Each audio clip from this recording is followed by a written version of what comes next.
નાની નાની વાતોમાં આજે સગાઈ તૂટી રહી છે, સંબંધો તૂટી રહ્યા છે. એમનું ફક્ત એક કારણ, એક ફોનના હિસાબે એક ઘર તૂટે છે. નેહાના લગ્ન ખૂબ ખુશીથી થયા હતા. સાસરું સારું હતું, પતિ પણ સમજદાર હતો અને ઘરમાં ખૂબ પ્રેમાળ વ્યક્તિત્વ બધા મળ્યા હતા. પણ લગ્ન પછી નેહાની મમ્મી રોજ એમને ફોન કરવા લાગી. શરૂઆતમાં પ્રેમથી એ વાતો કરતી, પણ ધીમે ધીમે દરેક વાતમાં શંકા કરતી.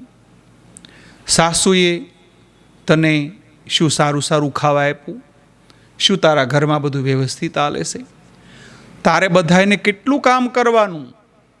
તારે બધાનું આટલું સાંભળવાની શી જરૂર છે?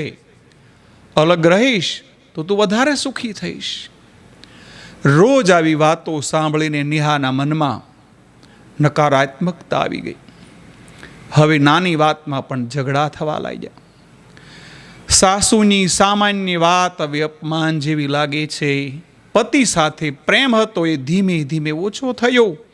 એક દિવસ નેહા રડીને પિયરમાં હવે આવી ગઈ છે.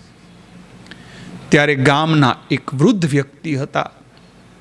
નેહાની મમ્મીને કહે છે, દીકરીને પ્રેમ આપવો એ ખૂબ સારી વાત છે, પણ દીકરીના ઘરમાં આગ લાવે એવી વાતો કરવી નહીં બેટા.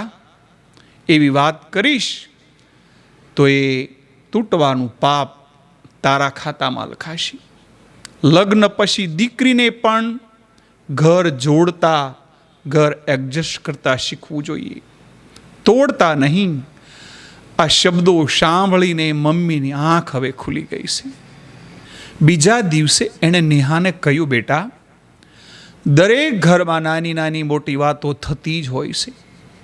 ધીરજ રાખજે, પ્રેમથી તું ઘર તારું સંભાળ અને તારા પતિને ત્યાં વહી જા.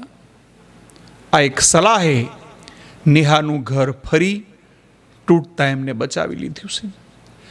સંદેશ એટલો જ દેવાનો છે, દીકરીના લગ્ન પછી માતા પિતાએ એવું બોલવું જોઈએ જે ઘર બચાવે.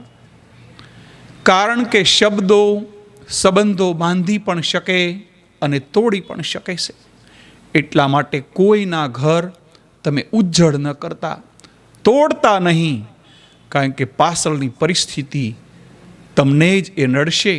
એટલા માટે દીકરીનું ઘર હંમેશા સારું રહે એવી મમ્મીએ પપ્પાએ સલાહ હંમેશા આપવી.